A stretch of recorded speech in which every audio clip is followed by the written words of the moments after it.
வணக்கம் மாணவர்களே. இன்றைக்கி 6ஆம் வகுப்பில் 5th சாப்டர் ஸ்டாட்டிஸ்டிக்ஸ் 5.1 எக்ஸசைஸ் பாருங்கள். பயிற்சி 5.1ல் 5வது கேள்வி. அவங்க என்ன கொடுத்துருக்காங்கன்னா இதில் பாருங்கள், the table shows the number of calls recorded by fire service station in 1 year.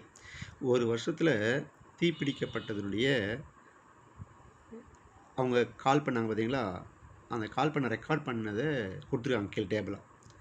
Type of calls என்னென்ன கால் அப்படின்னா, பில்டிங் ஃபயர்ஸ் அப்படின்னா எத்தனை கோடு போட்டுருக்காங்க பாருங்கள். ஃபஸ்ட்டு சொன்னால் உங்களுக்கு இது 1 2 3 4, இது ஒன்று வந்து 5, இது 5 ஒன்று, இதுவும் 6. இதை ஃபில்அப் பண்ணிடுறீங்க. இது 6ன்னு ஃபில்அப் பண்ணணும். அதே பிள்ளைங்க பாருங்கள், அதர் ஃபயர்ஸ் அதாவது வேறு மாதிரியான தீ விபத்துகள், அது என்னென்ன கவுண்ட் பண்ணுங்க பார்க்கலாம். இங்கே ஃபில்அப் பண்ணாமல் இருக்குது நம்பர். நான் இதில் பாருங்கள், இதெல்லாம் ஃபில்அப் பண்ணியிருக்காங்க 7 4. அப்போ 1 2 3 4, இது ஒரு கோடு வருது பார்த்தீங்களா, 5 1 2 3 4, இது ஒரு லைன் பாருங்களா, இது 5. அப்போ 5 5 5 + 5 10, 10 1 11. அப்போது இதனுடைய ஃப்ரீக்குவென்சி வந்து 11 அப்படி ஃபில்அப் பண்ணுறீங்க. அசார்டஸ் மெட்டீரியல்ஸ் வந்து தீப்பிட்டுறது வந்து இங்கே நம்பர் தான் கொடுத்துருக்காங்க. இங்கே பாருங்கள், டேலி மார்க் தரவே இல்லை. அந்த டேலி மார்க் வந்து நம்மள தான் பண்ணி ஆகணும். 7 என்ன வரும் உங்களுக்கு வந்து 1 2 3 4 5 வரும்போது இப்படி ஒரு கோடு போகிறீங்க. 1 2, இது பாருங்கள் 5, இது 2 7 வந்துடும். ஆல்ரெடி கொடுத்துருக்காங்க. ரெஸ்கியூஸ் அதாவது காப்பாற்றப்பட்டது வந்து ரெஸ்கியூஸ் வந்து எத்தனை பேருக்கு 4 கொடுத்துருக்காங்க. 1 2 3 4 அவ்வளோதான். அதுக்கு லைன் ஃபார்ம் பண்ணிடுறீங்க. ஃபால்ஸ் அலாரம் தவறாக அலாரம் ஒலிக்கப்பட்டது எத்தனை கேட்டிங்கன்னா 1 2 3 4, இது ஒன்று 5 6 7. அப்போ இங்கே நம்பர் இல்லை, அதை ஃபில்அப் பண்ணணும். இந்த லைனை பார்த்து நீங்கள் ஃபில்அப் பண்ணுவீங்க. இது 5, இது 2, 5 + 2 7 அப்படின்னு எழுதுறீங்க. டோட்டல் பாருங்கள், இதில் டோட்டல் வந்து இதை ஆட் பண்ணுங்கள். இந்த ஃப்ரீக்குவென்சி ஆட் பண்ணுங்கள், நிகழ்வன் ஆட் பண்ணுங்கள். 7 4 11 7 18 19 25க்கு 5 மீதி 2. அப்போது இங்கே வரீங்க 35 அப்படின்னு அர்த்தம். அப்போ டோட்டல் வந்து உங்களுக்கு 35 வந்தது. அவள் கீழே கொஸ்டின் கொடுத்துட்டாங்க பாருங்கள், complete the table and answer the following questions அப்படின்னு அர்த்தம்.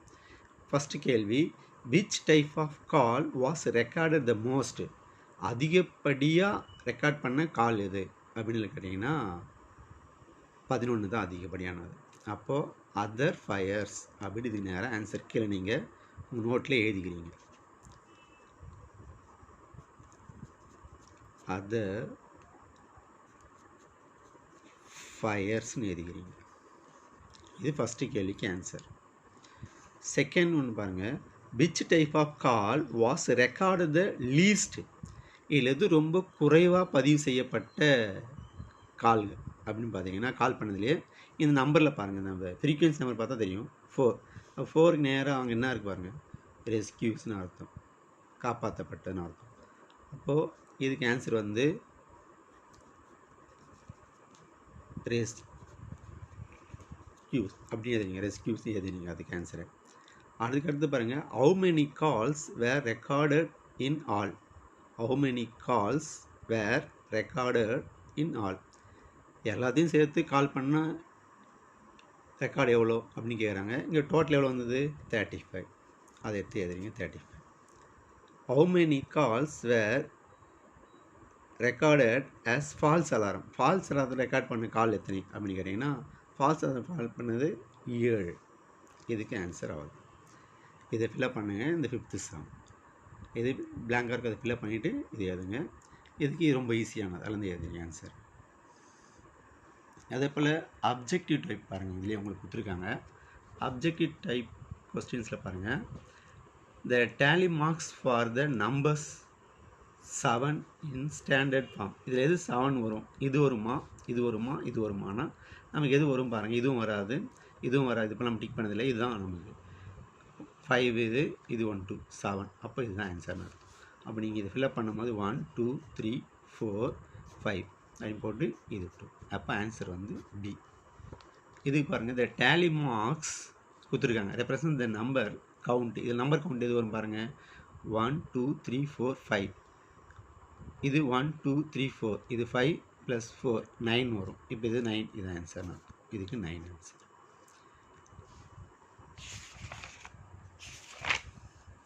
அடுத்தது 5.2 பாருங்கள் எக்ஸசைஸ்லேயே 5. fill in the blanksனு கொடுத்துருக்காங்க. fill in the blanks பாருங்கள். இஃப் இது ஒரு பால், இந்த பால் ரெப்ரசன்ஸ் 100 பால்ஸ்னு அர்த்தம். ஒரு பால் வந்து 100 பாலுக்கு ஈக்குவலாக எடுத்துன்னு. அப்போ தென் அப்படி இருந்தால் இது ஒரு பால் இது பாதி பால், அப்போது ரெஃபரன்ஸ் இது என்ன வரும் நம்பர் வரும்னு கேட்குறாங்க. அப்போ இது ஒரு 100, இதில் 100ல் பாதினா வரும் 50. அப்போ இங்கே எழுதும் போது 150 பால்ஸ் அப்படின்னு எழுதுறீங்க, ஃபில்அப் பண்ணிடுறீங்க. செகண்ட் சம் பாருங்கள். இஃப் 200 ரெப்ரசன்ட் பை ஒரு பேட் வந்து 200 அப்படின்னா தென் 600 கொடுத்துருக்காங்க நம்பர்.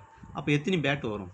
இஸ் ரெப்ரசன்ட் பை எத்தனை பேட் வரையலாம் அப்படின்னா நீங்கள் ஒரு பேட் 200னா இதில் எத்தனை 200 இருக்கும்? 3 200 இருக்கும். அப்போது 3 200னா பண்ணிங்கன்னா சரிங்க 3 bad வரைகிறீங்க. 3 bad வரைகிறீங்க.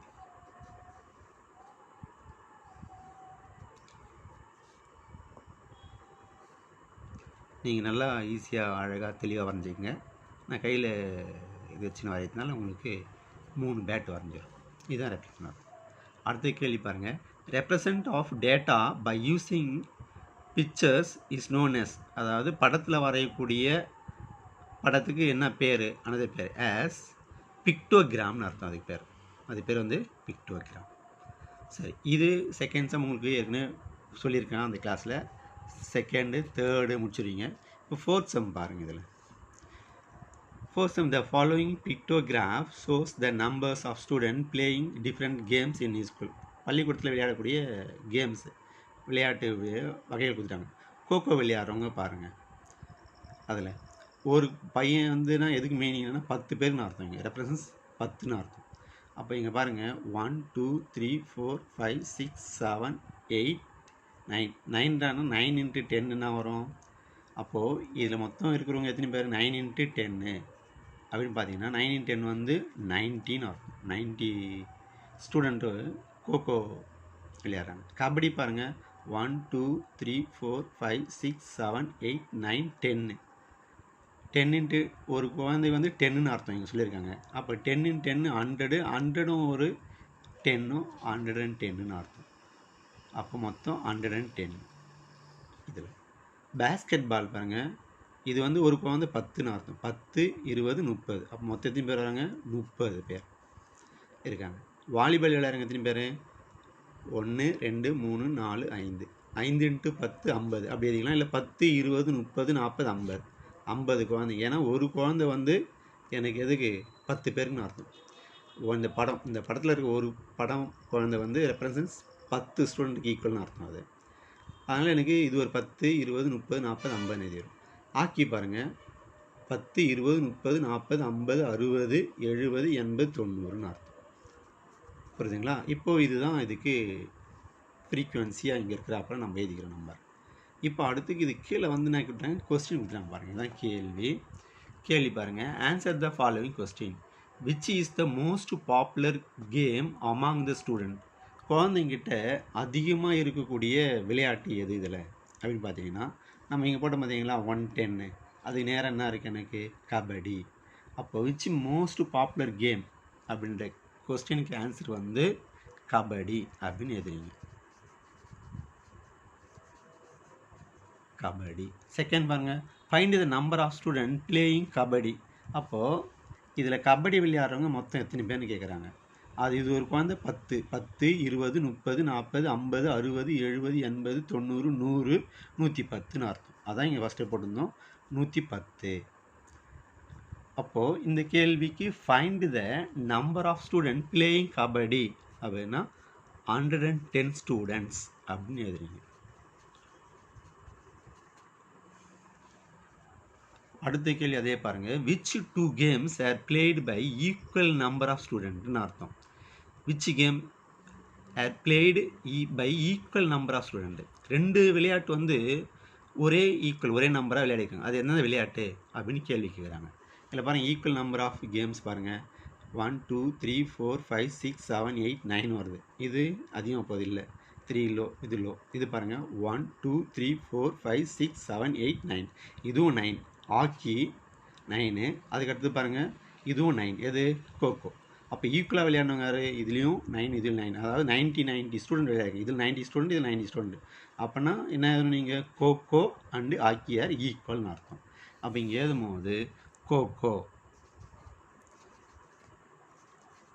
Cocoa and hockey அப்படின்னு எழுதுறீங்க. அண்டு ஹாக்கி அப்படின்னு நீங்கள் இங்கே எழுதிக்கோங்க.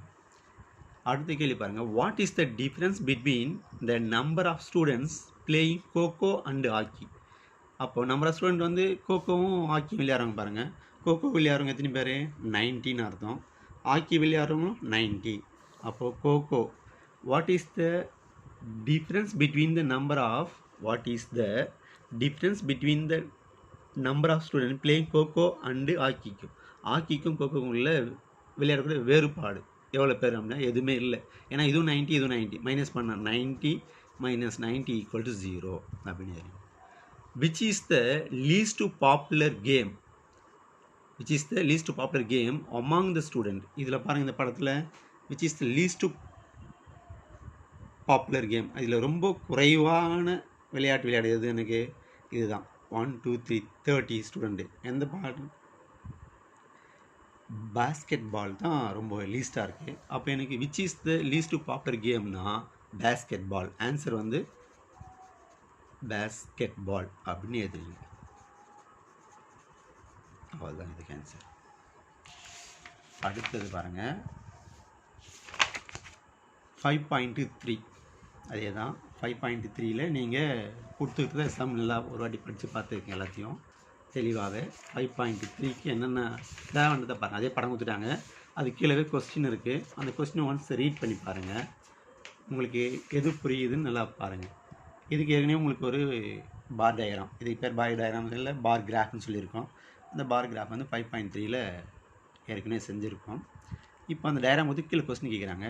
Read the given bar graph which shows the percentage of marks obtained by Brinda in different subject in an assessment testல எடுத்த மார்க் கொடுத்துருக்காங்க.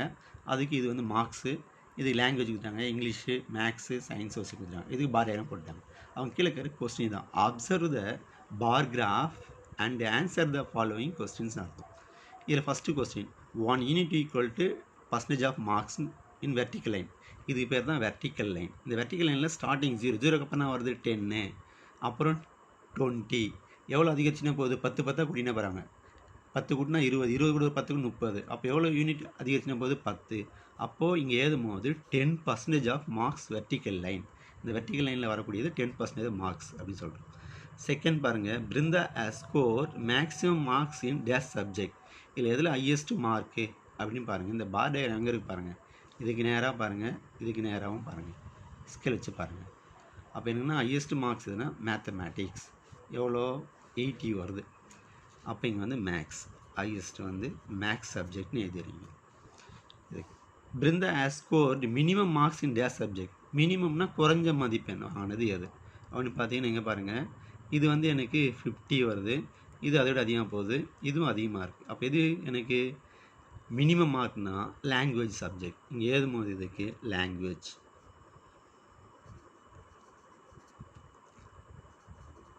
லாங்குவேஜ்னு எழுதுறீங்க. அதுக்கு ஆன்சர்.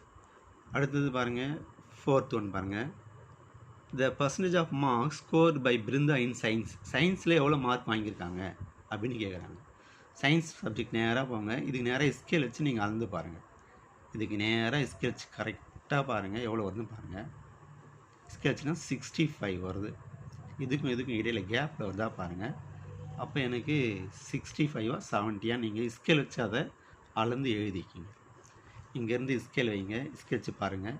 எனக்கு அநேகமாக பார்த்த வரைக்கும் 65ன்னு நினைக்கிறேன். இது வந்து உங்களுக்கு நீங்கள் ஸ்கேல் வச்சு அளந்து பாருங்கள் 65 என்னன்னு தெரியும். The Brinda score 65 marks in the subject. எதில் 60 மார்க்ஸ் எடுத்துருக்காங்க அப்படின்னு கேட்குறாங்க. அப்போ இது வந்து பார்த்திங்கன்னா 60 தான். இதுக்கு நேராக ஸ்கேல் வச்சு பார்த்தீங்கன்னா தெரிய வரும். 60 வந்து எதில் வருது? இங்கிலீஷ் வருது. அப்போ 60 வந்து மார்க் வந்து இங்கிலீஷ் அப்படின்னு எழுதுவீங்க. இங்கிலீஷ். அடுத்தது கடைசி பாருங்கள், Brinda score 20% more in dash subject then dash சப்ஜெக்ட்னு அர்த்தம். பிருந்தா இந்த பாடத்தை விட டேஷ் பாடத்தில் 20% அதிக மதிப்பெண் பெற்றுள்ளார் அப்படின்னா எதை விட எது அதிகம் பெற்றிருக்காங்க அப்படின்னு இதில் எழுதணும் நீங்கள். இப்போ மேக்ஸ் பாருங்கள், மேக்ஸ் வந்து எனக்கு ஹையஸ்ட்டு. இதுக்கும் ஸ்கேல் வச்சு பார்த்தீங்கன்னா எவ்வளோ வரும்? 80 வருது ஹையஸ்ட்டு. அதுக்கடுத்து பாருங்கள் இது வருது, இது சோசியல் சயின்ஸ். சோசியல் சயின்ஸ் எவ்வளோ பாருங்கள், இதை விட.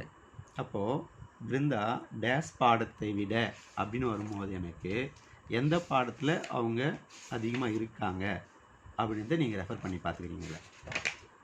உங்களுக்கு ரொம்ப ஈஸியாக புரிஞ்சிருக்கும். அதை நீங்களே பார்த்து கூட ஃபில்அப் பண்ணதாலும் நீங்களே ஃபில்அப் பண்ணி எழுதிக்கிங்க, ரொம்ப எளிமையாக இருக்கும்.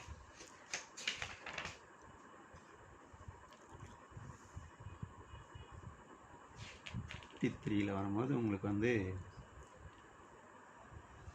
Maths Brinda score more in subject than இதை விட அப்படின்னா எது வரும் உங்களுக்கு பாருங்கள். இதே நீங்களே கூட ஃபில்அப் பண்ணி எழுதிக்கிங்க. மேக்ஸ் தான் வரும். தென் எதை விட? இங்கிலீஷை விட.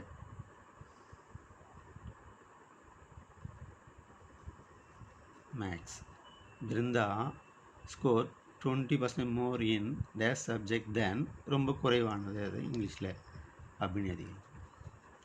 இங்கிலீஷ் அப்படின்னு எழுதிட்டிங்கன்னா இது ஃபில் ஆகிடும். இதுக்கெலாம் உங்களுக்கு ஏற்கனவே தெரியும், இதுக்கெலாம் பார் டயக்ராம் நீங்களே வரைகிறீங்க. இதுக்கெலாம் ஏற்கனவே ஆல்ரெடி பார் டயக்ராம் வர சொல்லியிருக்கேன்.